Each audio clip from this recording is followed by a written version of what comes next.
So welcome to data using KPIs, dashboards, and forecasting to drive accountability. And if you can drive accountability, what you're going to find is not only will results improve, but you've got the potential for results to transform in your organization. See, Peter Drucker nailed this when he said you can't improve what you don't measure. I mean, could you imagine going to a doctor and the doctor saying, I don't think I need to take your temperature. I don't think I care about, how your weight's trending. I don't really care about your blood pressure. Let me just, what are you looking for? Where do you want to feel better, right? You'd want your doctor to do some diagnostics, to look at some data, figure out where are you? What are the indicators showing?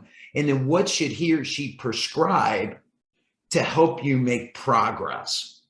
So if you want to improve a process, get some data around it. Let me give you an example I think you can all relate with. This young lady, her name was Jean Nidek, and back in the 60s, she had grown frustrated because she was not attaining her health and fitness goals. And to use her words, she felt, quote unquote, like she had tried every diet that was out there. So she sat down with her husband and they said, let's try something different. Let's recruit some friends so we've got some peer accountability. Let's use some data. Let's start tracking some things and measuring some things. And then let's build some scoreboards so that we can all kind of have some friendly competition. And the way she did it was around the data. She started tracking, calories consumed. She started tracking exercise. She started tracking, how's my weight trending week to week. For the dashboard, she used those same measures, calories consumed, calories burned, and then weekly weight loss. And then for forecasting, she drew some peer accountability. And in that peer group, they would commit to what they were going to do in the next week, publicly state their goal, and then commit to what actions around calories consumed and calories burned in the next week that they were going to action. And what did that do?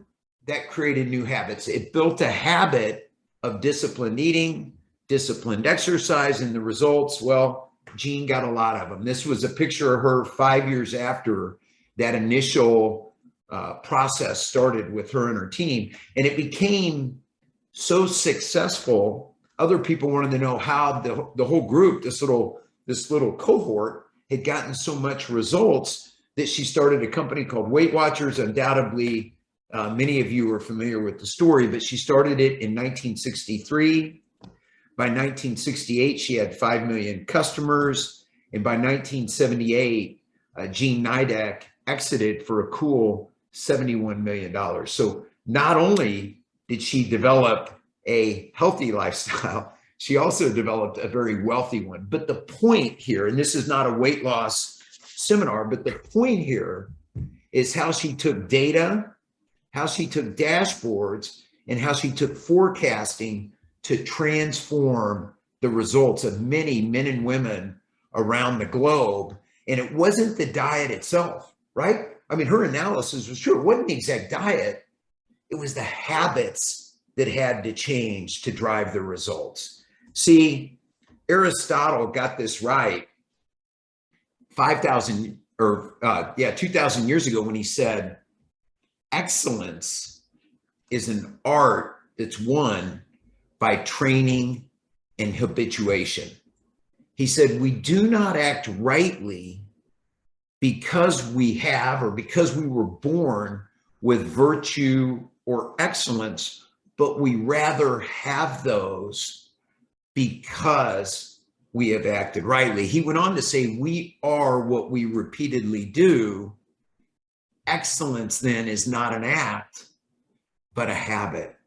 So if we want to transform results with ourselves or with our team, using data, using dashboards, and using forecasting is a way for us to develop the new habits for ourselves or for our teams that have the potential to create significant, if not transformative, results.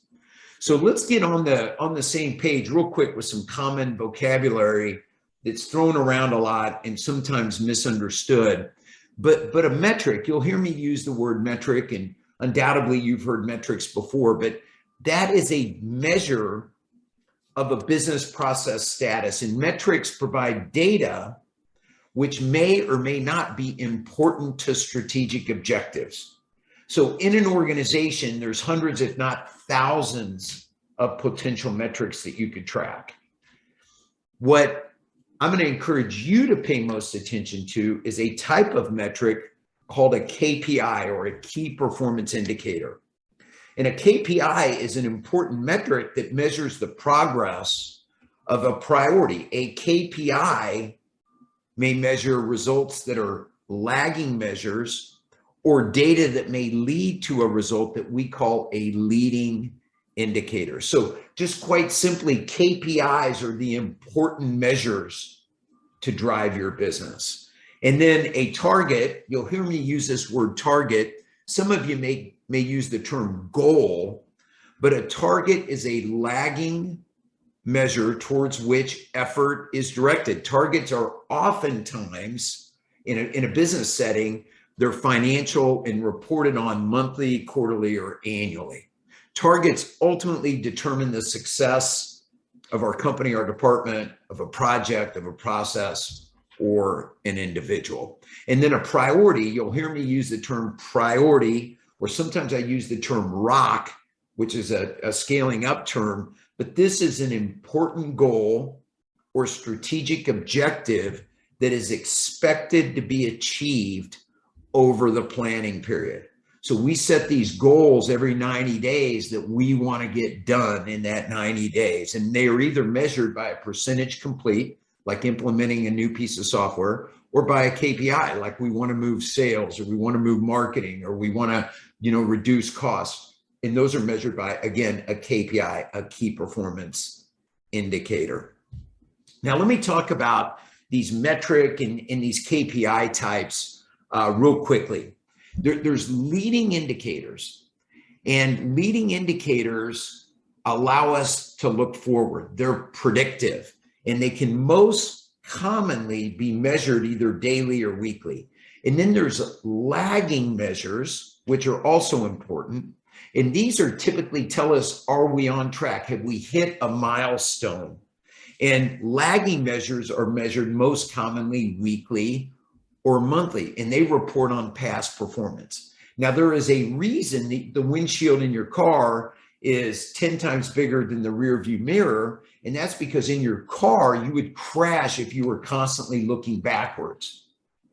But most businesses spend the bulk of their time measuring lagging measures, and they don't focus the appropriate amount of attention on leading indicators. And leading indicators, as you can see in my picture, tell you, is there a curve coming up in the road? Is there something ahead that we need to be planning for?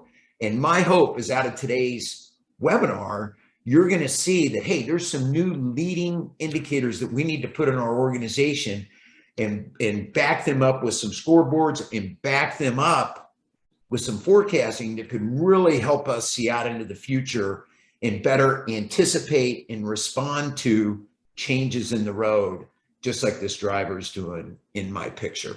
So let me kind of break this down. I'm going to look at marketing versus sales. I'm going to assume most people on the call, have a sales organization of some kind, and most have a marketing organization. So I'm hoping you can start to see how these measures play together, looking at these two roles. So anytime I look at a role, the first thing I think of is, what is that role responsible for? What are their functional accountabilities, if you will?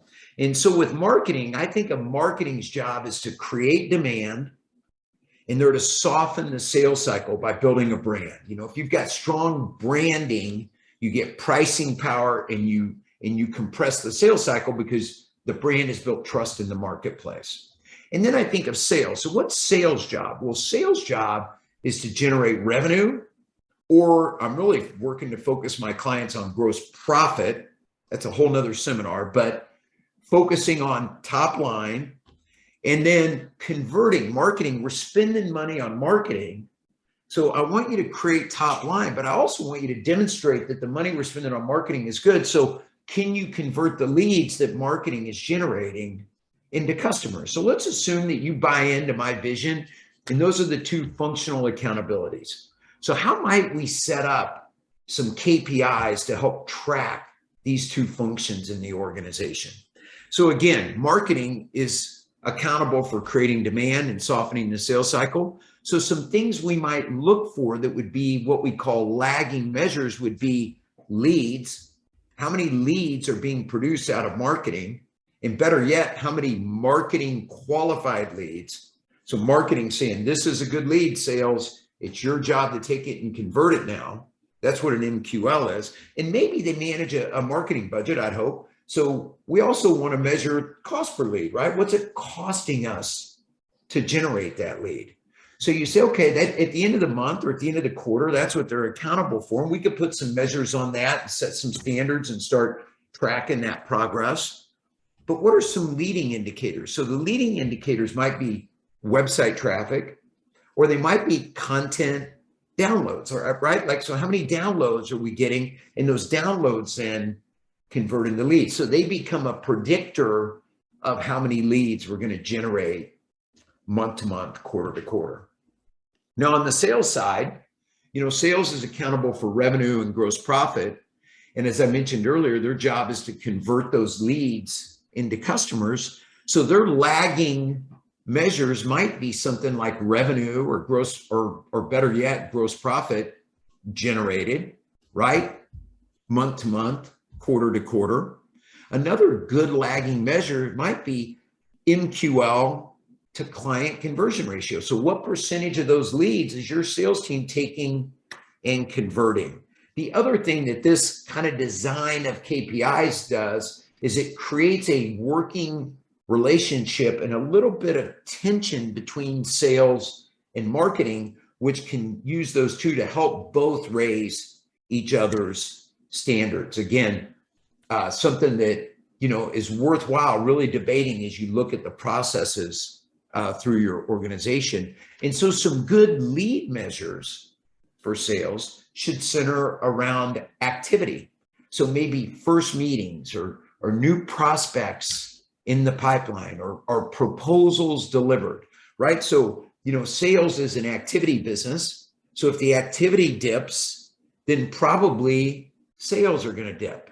Also, if the quality of the sales meetings dips, then ultimately sales are going to dip. So as you're designing the leading indicators for these departments, you want to think about quantity and quality. And if you want to go deeper on this topic, there is a webinar on my website called Client-Centric Selling, and I'll go deeper into different KPI design for those two functions if that is of interest to you. So again, leading indicators are the most important because they get us, they get you, they get your team focused out in front. They get focused down the road. Lagging measures think of lagging measures as, did we get to that next milestone? Are we on track with our greater goal?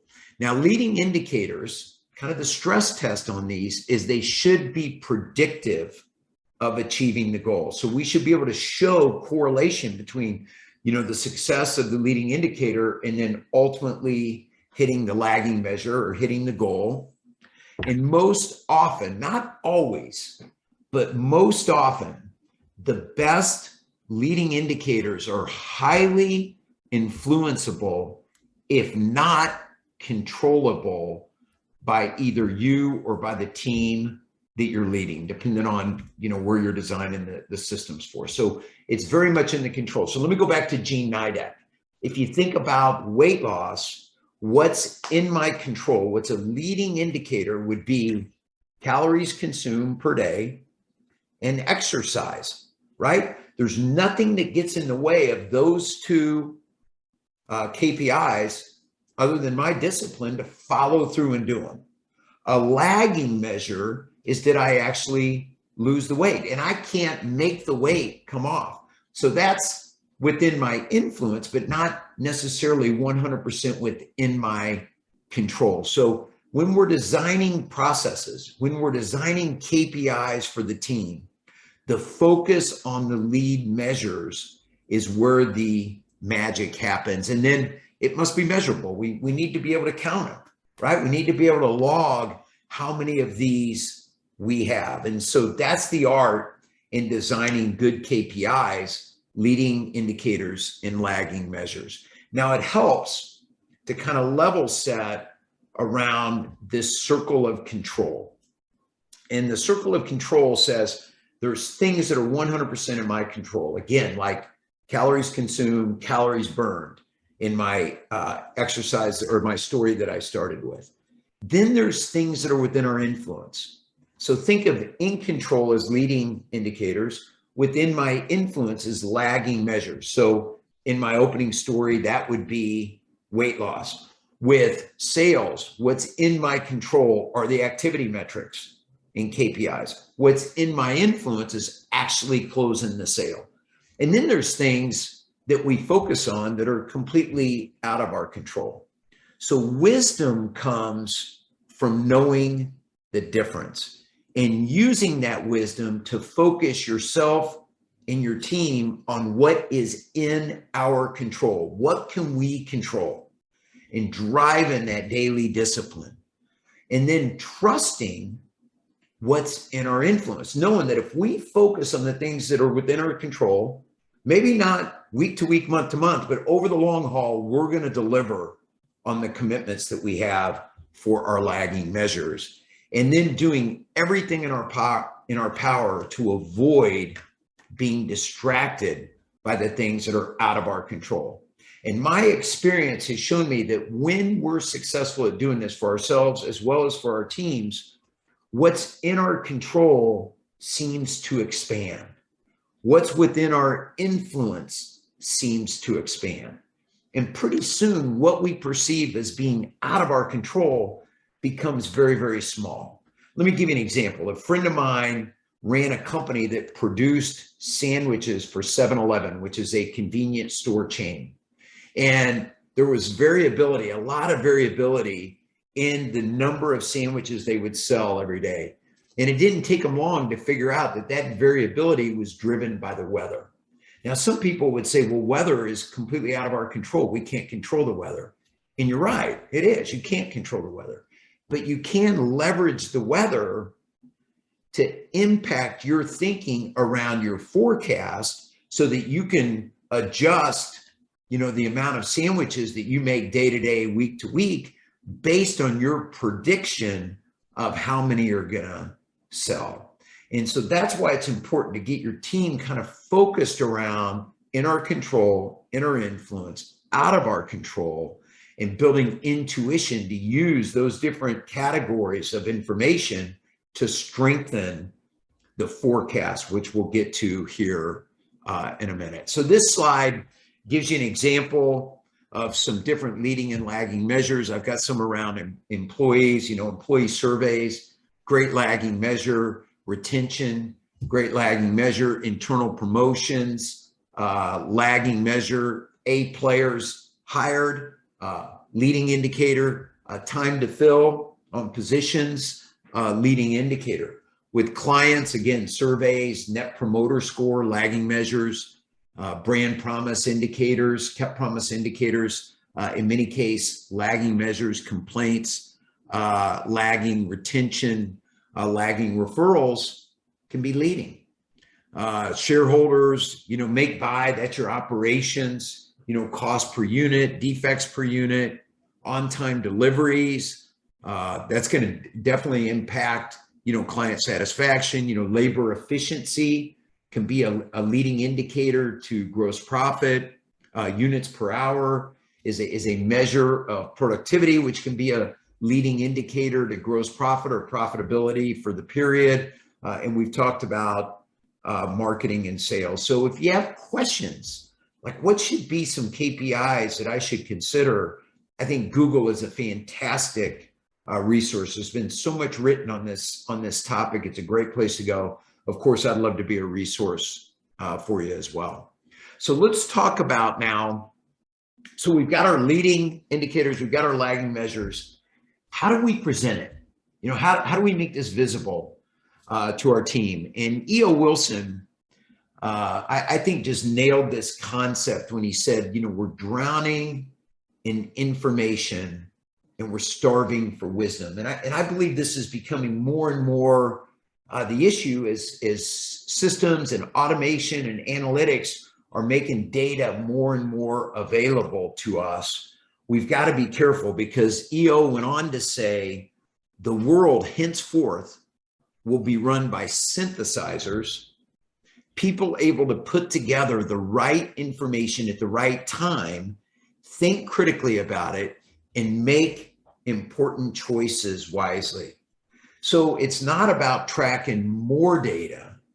It's about getting the right data and getting it in the hands of those that can act. So they're looking out that front windshield and they can see where the curves are in the road, and they can anticipate and plan for those so that we make sure we get to our destination on time and safely. And that's where dashboards come in. So if you go to a sporting event, and this happens to be a baseball scoreboard or dashboard, we call it dashboard, scoreboard, those terms get used interchangeably. And you can see what Major League Baseball's tried to do is give you the data that you need to make good decisions so that you can be engaged in the game. Where the score is, who's on base, how many outs there are, the batter that's up, the pitch count against them, who's coming up next. So you can kind of think through, what if this guy gets out, or what if this guy gets on base, who's coming in behind them, what's their batting average.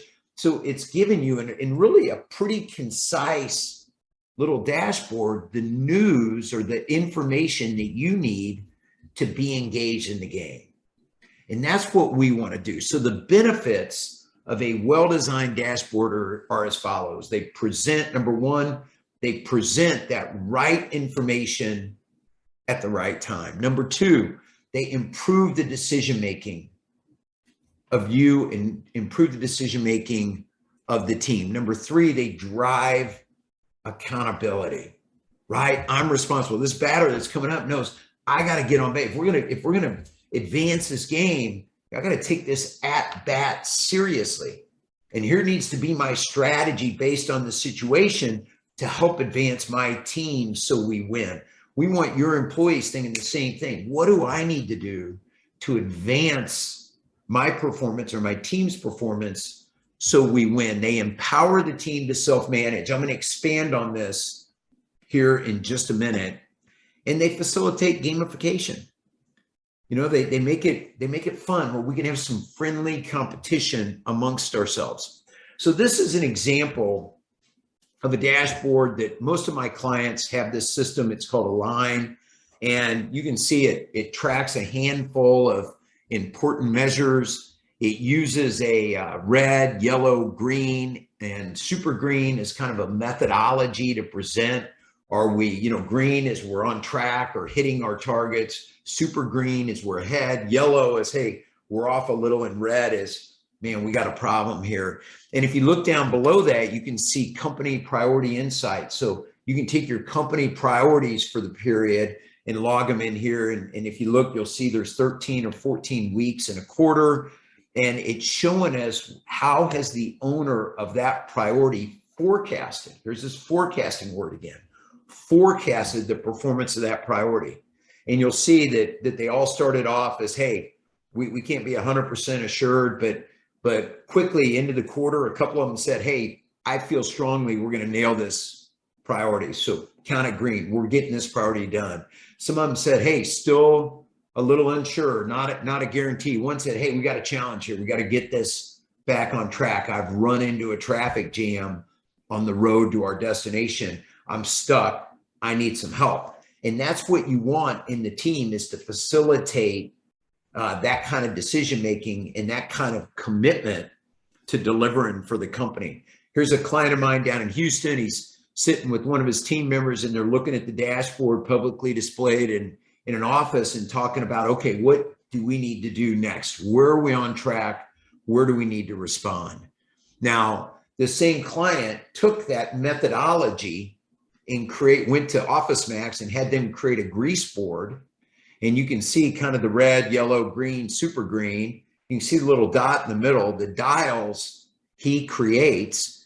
And you can see they just created a simple thing that they can update right out of the office. No technology. You don't need fancy monitors. Just get the thing up on the wall and start tracking the data. And you can see they can change out different KPIs as the business evolves. They've got the owner, they got the name of the KPI, they got the date it was updated, and they have the value. In many ways, I like this better than even the electronic dashboards. And the reason is because somebody has to touch the data. Going back to Weight Watchers, what made it successful is I had to get on the scale, measure, connect with what's going on, and then write it down. It's logging in my brain, right? The importance of this number and what can I do to impact it. So in many ways, this is my favorite kind of dashboard. It's simple. There's no reason anybody can't get these up all over their offices and start tracking and displaying performance. Now, this particular client, I'll tell you, we're going a little step forward. We are using analytics. And one of the things that drives their profitability quarter to quarter is internal change orders. We call them ICOs, internal change orders. And an internal change order is a change order that we make that we either have to eat the cost of or we reap the benefit of. And we reap the benefits when we finish a project ahead of plan.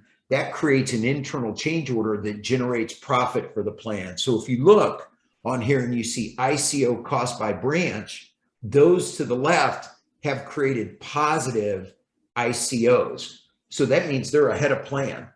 Those to the right that are below the line are negative. So left is good, right is bad.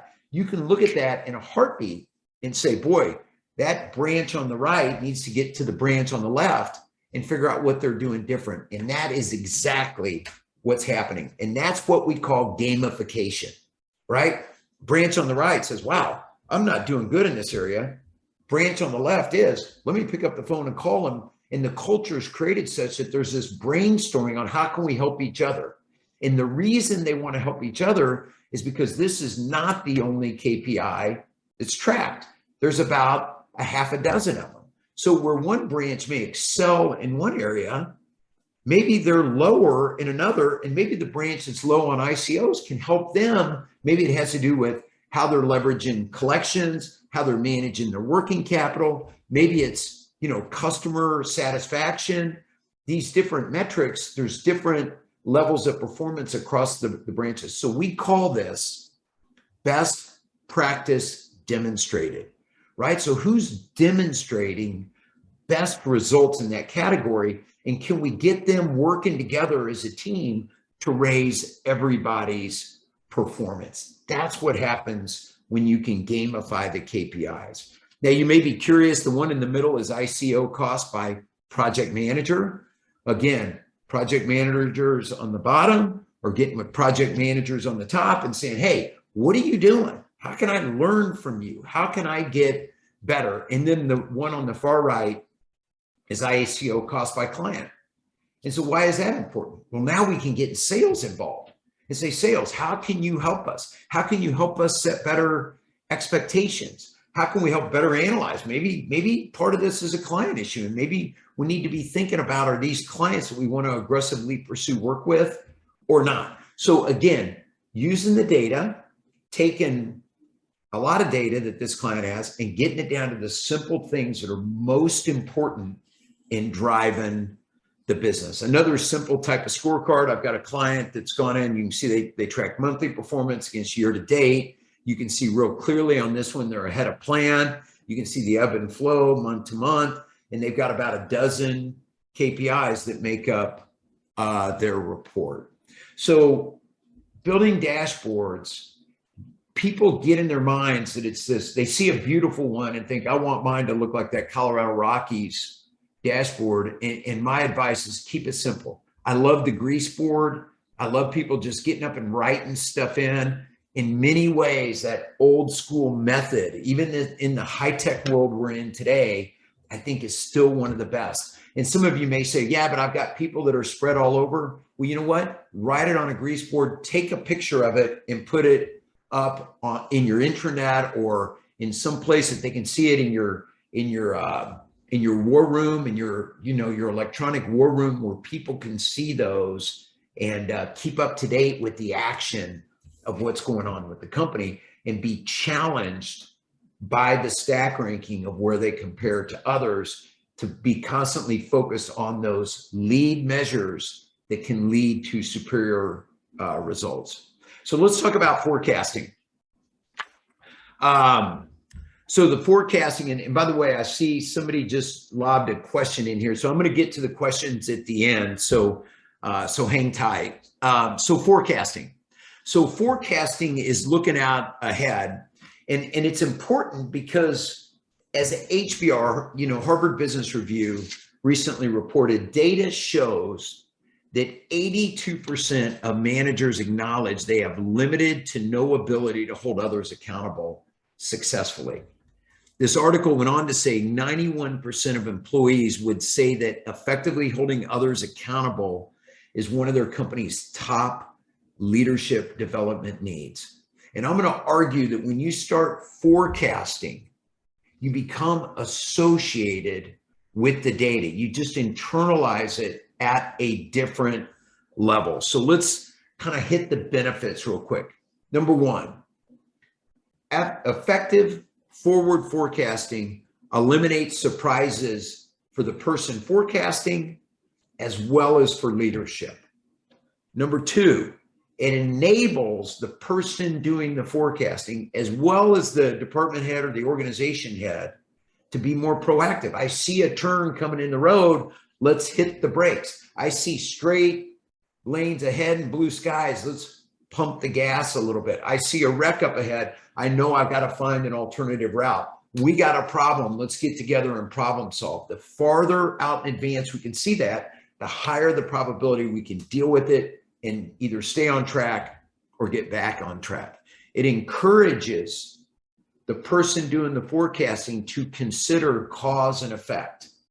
It makes you, the person doing the forecasting, smarter about your business. It creates a sense of urgency. Again, by being able to look out ahead, you see the turns in the road, you've got a greater sense of urgency to get those dealt with. And then maybe most importantly is it builds trust in the organization. One of the great challenges of leadership is letting go.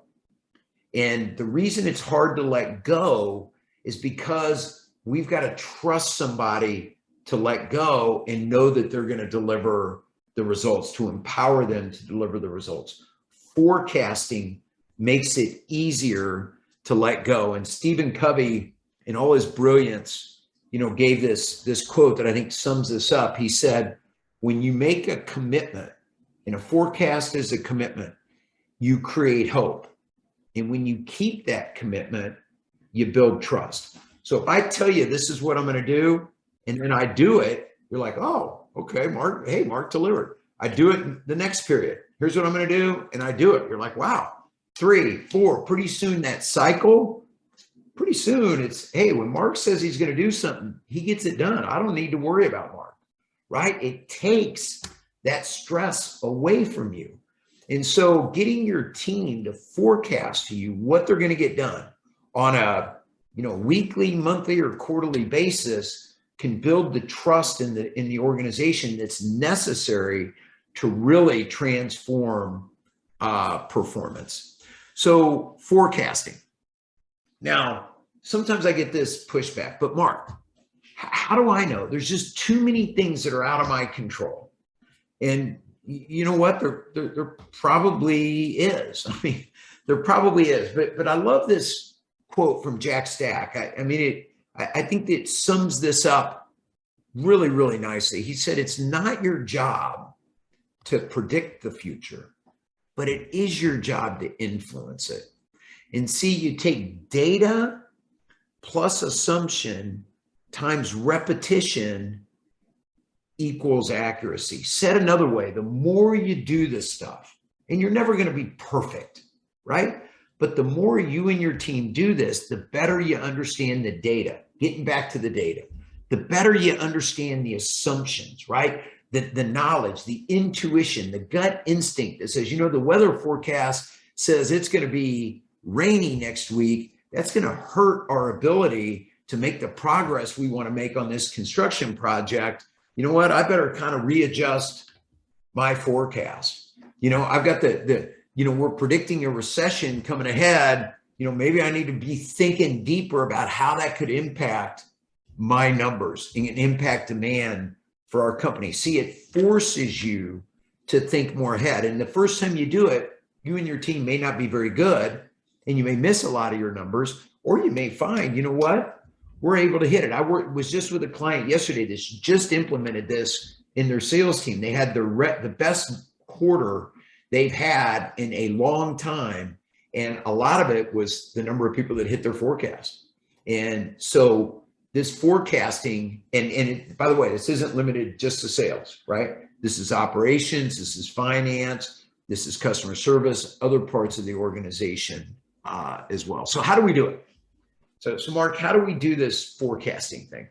We'll start with the months or the quarters, lagging measures. And, you've got to determine in your business whether month or quarter is the right way to forecast. And it could be by department too. And maybe there's some departments that even weekly forecasting is going to work. So you got to play with those different time frames and see what works. Most of my clients do quarterly, but then I've got some that do monthly. And then I've got one client, they took the year and broke it into 13 4-week periods, and they forecast every 4-week period. So there's no right or wrong here. Figure out what's going to work for your business, but then ask for the forecast, which is the lagging measure. It's what you're accountable for. And then ask for 1 to 3 leading indicators. And the leading indicators are the activities that are going to drive it. So to go back to Gene Nidek, I think I can lose 3 pounds per week. And to do that, I'm going to exercise 4 days a week. And to do that, I'm going to, limit my caloric intake to less than 2,000 calories a day, right? Here's my lagging measure. Here's my logic, the things I'm going to measure that are going to get me to that lagging measure. And then focus as a leader, focus on the leading indicators, right? Keep the leading indicators strong, right? Going back to Jean, if Jean did her exercise, if she managed her caloric intake, high probability she's going to hit those goals. But if all you focus on is what was the weigh-in last week, right? People can lose focus of the leading indicators and performance starts to dip. And then we start, blaming others. And you guys have probably all experienced the bad things that happen when people don't want to take accountability, right? So focusing on the leading measures. Remember, those are the things that are most within our control. Every week, ask for an updated forecast. Okay, based on what you know right now, how are you forecasting this number? And what you're looking for is, I'm still on track. And if not, if it looks like the forecast will be missed, ask, so where are you stuck? I like this question better than where I can help, because you hired somebody to do that job, right? They need to own the job, but they also may get stuck. So I want to create the environment for problem solving and for help, but I want them to own it. So where are you stuck, right? It's a great question that puts it back on, where am I stuck in terms of leading myself or my team to the result that I signed up for, and then resist the temptation to take the monkey or take the problem off their back and put it on your back, and now it's your problem. So what are you going to do about it? What are you going to get back on? What are you going to do to get back on track? What help do you need from the team to get back on track? So you're keeping that accountability with that person. It's analogous to teaching your child or grandchild how to ride a bike. And you're holding on to the back of the seat and they look good, but if you never let go of the back of the seat, you never see, did they have the balance to ride the bike without help? And so at some point, we got to pull the training wheels off. We got to get our hand off the seat, and we got to let them go and succeed or fail based on their ability to drive the results, problem solve, inspire their team, and do the things necessary, and teach them to leverage their peers, like my previous examples, when they're getting stuck. And not that, again, not that you can't help, just keep it in proportion, or pretty soon you become the bottleneck to your team's success. And you want to push down accountability, decision-making, problem solving. This is a way to do that. And here's a tool that we use for forward forecasting. This is available on my website if you're interested in it, under the tools section. But you can see here at the top level, you know, we got revenue, we got cost of goods sold, we got gross profit, margin, EBITDA, which is an operating income measure, and CCC, which is a working capital measure, cash conversion cycle. And you can see we can put notes in here on how it's calculated. We can put the target in there. We can put who owns the number. Each number should be owned by somebody. And my preference is even at the top like this, it's not owned by finance.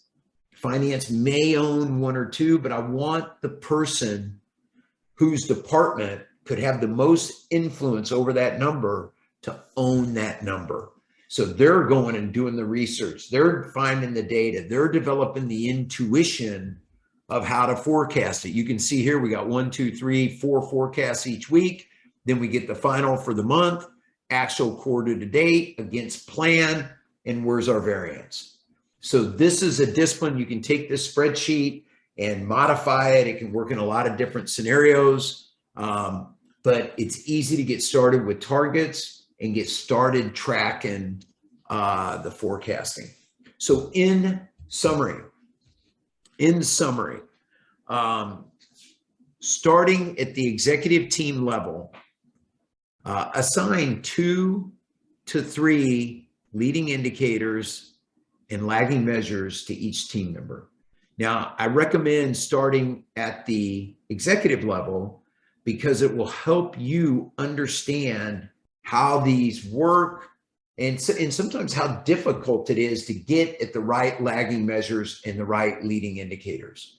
So give yourself some grace, get it honed at the executive level first is my recommendation. So start there, create a simple dashboard to display in your monthly executive team meetings. Ask your executive team to forecast their goals, their targets with 2 to 3 leading indicators, and then cascade it. Once you get that process honed, then start to cascade that down through the organization. And again, you know, like Aristotle said, we're not born, you know, with this virtue of excellence. We rather earn it through the actions, through daily routines. You know, success is in our daily routine. So get started, get your team looking at these numbers, forecasting these numbers, associating with them over and over and over again. Will get them to understand what truly drives it, and will allow you to experience superior results, whether it be for yourself personally, whether it be in your department, or whether it be as a company as a whole. So let me open it up to some questions. Let me recap real quick. So to receive a copy of the slides, complete the post-course evaluation. I'm going to put another note to that in chat. So that should be in chat. You should all be able to see that. So that's the evaluation. If you'll click on that, gives me good feedback. It'd mean the world to me for you to give me some feedback on today's program. That's what helps me get better. Number 2, don't miss our next webinar. It will be on themes, using themes to gamify the business. And then number 3, you know, I've got an upcoming Scaling Up Business Growth Workshop. This will be in person at the Park City Club, you know, here in Dallas, and that'll be on August 25th. Great opportunity to get you and your team out of the office, get in a great learning environment, and learn the fundamentals similar to what we talked about today, but also how to build your business. So let me jump. We've got one question in here for Q&A. What software are you using for the dashboard? That is a piece of software called Align. We've branded it the Scaling Up software, but you can Google Align today and go to their website, or you can, send me a note here in chat or through the evaluation, put a note in there and I can follow up and get you plugged in with that team. They do a great job. It's designed to work, optimally with the Scaling Up methodology, but it can really work with any team that wants to drive results. So thank you. Let's see. Should the executive scoreboard, I guess you're referring to the one that I just presented, but should that executive scoreboard be shared publicly? So I would answer it this way. Unless it contains sensitive information, man, get it out there publicly. One of the biggest constraints to a high-performing culture is silos. It's the enemy of high performance. And silos are oftentimes come because, we don't truly understand another department, or, your people don't understand what this other department does. And if you hear a lot of they, or them in the language, you may have a silo problem. So getting dashboards up, being public with the data, creates transparency, which builds trust. It also creates humility, because I've yet to have a department that puts a dashboard up that's all green. There's almost always yellow and red in there. We've all got areas that we need to take to the next level.